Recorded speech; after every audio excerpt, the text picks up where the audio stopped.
Pakistan's ex-PM and his party call off a rally after a police crackdown. Cancellation of public gathering in Lahore by Pakistan Tehreek-e-Insaf party comes after the rally was banned by government. Pakistan opposition party has called off its rally scheduled to be held in the eastern city of Lahore after dozens of its supporters were arrested for defying a government ban on public gathering. You all should stop this protest because I fear the government will take this as an excuse to stop the elections from going ahead, former Prime Minister Imran Khan said on Wednesday, referring to the elections in the northern Punjab province, of which Lahore is the capital. They're trying to create a law and order situation, and that's why I'm asking my supporters that we must stop today. We're calling it off, Khan said, addressing his supporters from the Pakistan Tehreek-e-Insaf. Pakistani police used water cannons and fired tear gas to disperse PTI supporters in Lahore and arrested more than 40 people for defying the ban on holding rallies, which Khan was scheduled to address. We were able to see police vans taking away dozens of supporters who were chanting in favor of the party leader, Al Jazeera's Kamal Haider reported from Lahore Saturday. From Lahore. This situation has calmed down after Imran Khan called off the protest. He said earlier it was within the ambit of the Constitution and his democratic right to hold the rally. But the government banned the rally and came down with a heavy hand, he said. Imtiaz Gul, executive director of the Center for Research and Security Studies, called the police crackdown on opposition supporters as unnecessary and brutal. There was a massive police deployment to try to prevent PTI workers from attending the rally. Many of them have been injured. There are all the indications that the federal government is trying to delay the elections in the provinces of Punjab and Khyber Pakhtunkhwa, Gul said, speaking from Islamabad. Earlier, the government in Punjab, Pakistan's most populous province, said the ban was imposed on holding all kinds of assemblies, gatherings, sit-ins, rallies, processions, demonstrations, protests, and such like other activities across the district Lahore, to avert any untoward incident, according to local media reports. The restrictions came hours before PTI party was scheduled to hold a rally in the city to kick off its campaign for the Punjab Provincial Assembly election. Polls in Punjab, due on April 30th, were announced after the dissolution of the Provincial Assembly.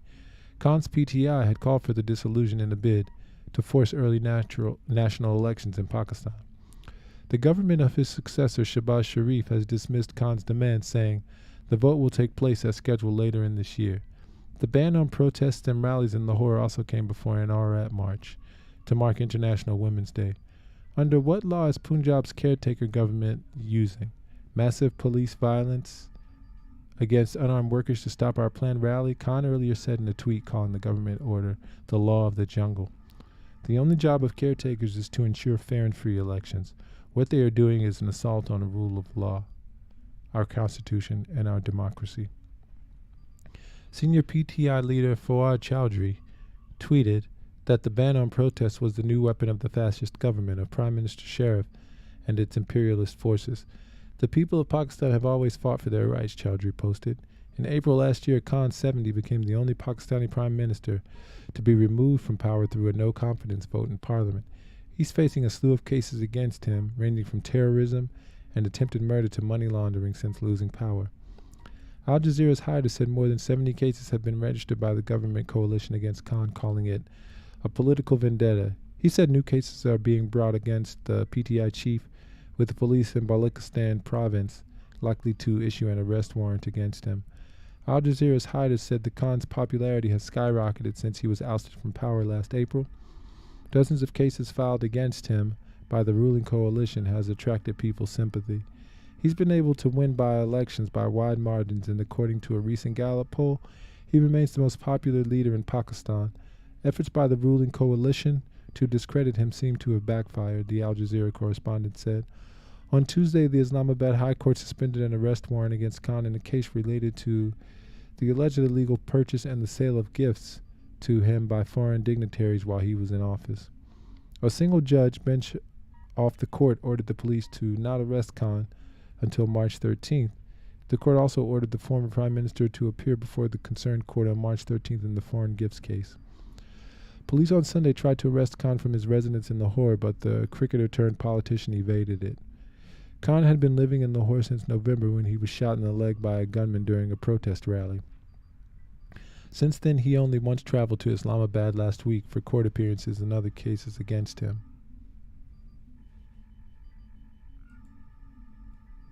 And from Irishi, workers should take back Imran Khan's sudden announcement to end the rally, it says. Just a video there. Oh, there's a little text here. Chairman Tariq-e-Insaf Imran Khan announced the end of the rally. Tariq-e-Insaf was scheduled to launch its election campaign in Lahore today with a rally led by Imran Khan. The PTI leadership has instructed the workers to go back peacefully. Earlier intermittent clashes continued between the police and the PTI workers who violated Section 144 on Mall Road in Lahore. Even before the rally, the Punjab government imposed Section 144 in Lahore for a week. A ban was placed on marches and mass meetings. On the other hand, the road leading from Canal Road to Mall Undergang has been blocked by placing a container, but police officers and workers of Insaf stood face to face. The Insaf workers started pelting stones at the policemen, following which more workers were arrested. On the other hand, Imran Khan's also started consulting his legal advisors and party leaders about the current situation. And also from Ashiri videos, Imran Khan's announcement to cancel the rally instructs the workers to go back. Pakistan Tehreek-e-Insaf chief Imran Khan has announced that the meeting has been canceled. Addressing the workers through a video link, Imran Khan said that the government wants to use force to cause bloodshed, to run away from the elections, but we will not allow this to happen. The workers should go home peacefully, said that the government's ready to go to any extent to escape the elections. Hundreds of workers have been arrested, dozens of cases have been registered against me, but we are not afraid of anyone. Imran Khan said, we believe in supremacy of law. Today's rally was also supposed to go out to express solidarity with the judiciary, but the interim government has taken barbarian extreme. This has never happened, even in martial law.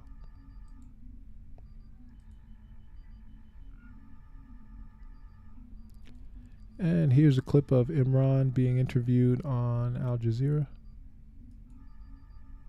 Planned election rally in Lahore. Just hours before the event, authorities imposed a ban on all demonstrations for a week. Well, joining me live from Lahore is former Prime Minister Imran Khan. Sir, thank you very much for joining the program. First of all, your reaction to the government deciding to ban rallies just as your supporters were taking to the streets. Well, just to give you the background, the Supreme Court asked the President of Pakistan to fix an election date. That date is fixed for the 30th of April, so which means 50 days left. So my party decided to do an open our election campaign by a rally in Lahore today. The police had given us permission. They had approved the route of the rally. And suddenly this morning, the permission was taken away, but not just taken away. We had these heavy contingents of police, and these people coming to attend a peaceful rally were hit with tear gas shells, water cannon with some chemical in it, which people are still recovering from. And then police just charging these protesters, breaking their cars, and so many people got injured. But one, Bilal, this guy was killed in police custody. How do you interpret what you're describing as this government back and forth on the rules about holding a rally? Well, the issue is that the government, all the 12 parties sitting in government and their backers, they're petrified of elections. Because so far, in the last 8 months, out of the 37 by-elections, my party has won 30 out of them. So they're petrified of general elections. They did not want the general elections. These are facts, they're numbers. You can quantify this. We went into the Supreme Court, and the Supreme Court then decided to hold elections, and this date of 30th April was announced by the president. So we were just going according to our schedule to start our election campaign. But it is clear that the government does not want election. The parties sitting in the government, they want to get out of the election. So my worry is that the idea was to create a law and order situation today, and we really restrained our workers. We called off the rally because we were scared that there would be people killed, and that would be used as a pretext to get out of the elections. Some might answer that while the government is perhaps afraid of the upcoming elections, you're also afraid of complying with judicial rules. Police did show up at your house in Lahore only a few days ago to arrest you, to compel you to show up in court, and you evaded arrest. Well, let me tell you something. So far, there are 76 cases against me. I'm charged for terrorism, charged for blasphemy, charged for sedition in these 77 cases. And these cases have been made in the last few months. So I've been going from one courtroom to the other. What happened was when I was shot, this assassination attempt on me, for 4 months, my leg wasn't, I had 3 bullets in my leg, so I couldn't go out of my house. So that's when they started, the cases mounted. They wanted to me appear in courts.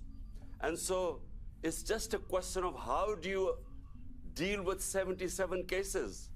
I mean, how many court appearances do you make? So it is just one other way of getting me out of the way to contest the elections.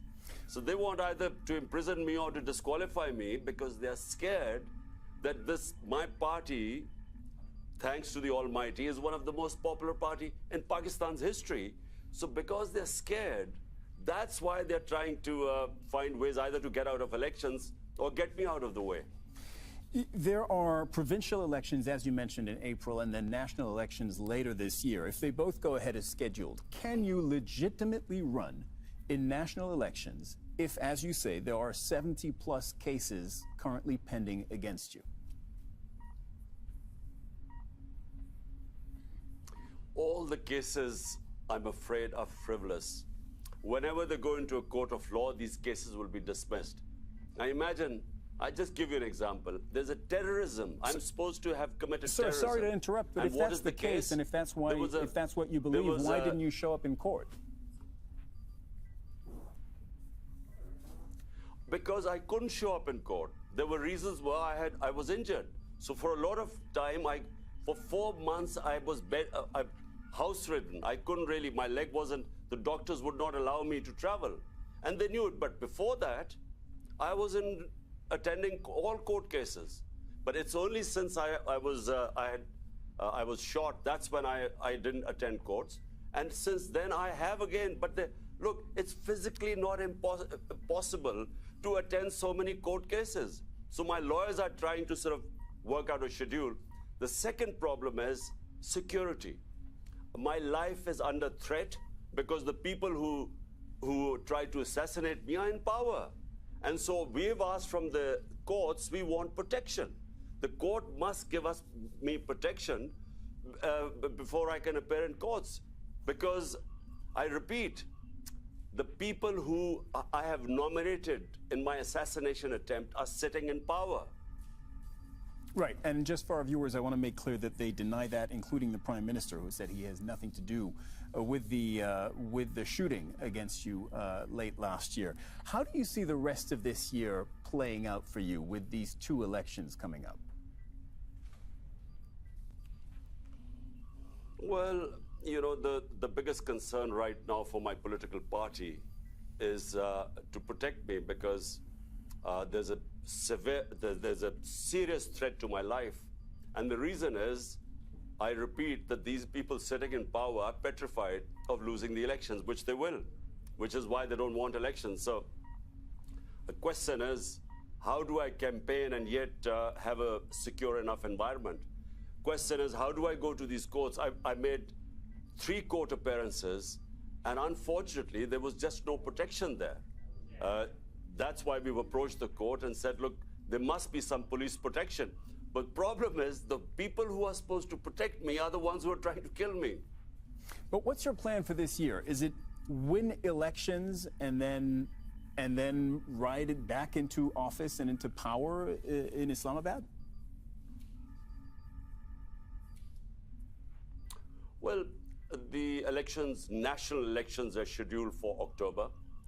But because we were in power in 2 of the 4 provinces, we dissolved our assemblies here. And so to hold elections, so the Supreme Court then asked the president to give a date, which is 30th April. And on 30th April, we hope to contest in these 2 provincial assemblies, which we were already in power. And what we were hoping was that since it's 65% of Pakistan, these 2 provinces, there would be a national election. And the idea for national election is because our economy has gone into a tailspin. Pakistan is facing the worst economic crisis in its history. So the idea was to hold elections, which would then bring political stability and which would then bring economic stability. So this is really why we went for elections in our 2 provinces. Imran Khan, former Prime Minister of Pakistan, thank you very much for coming on the program today. Pakistan's former Prime Minister. And watch this space. Remember, your engagement through a like, share, or subscribe will accelerate us at warp speed towards the continuation of our mission to truthfully go where no news will have been going before.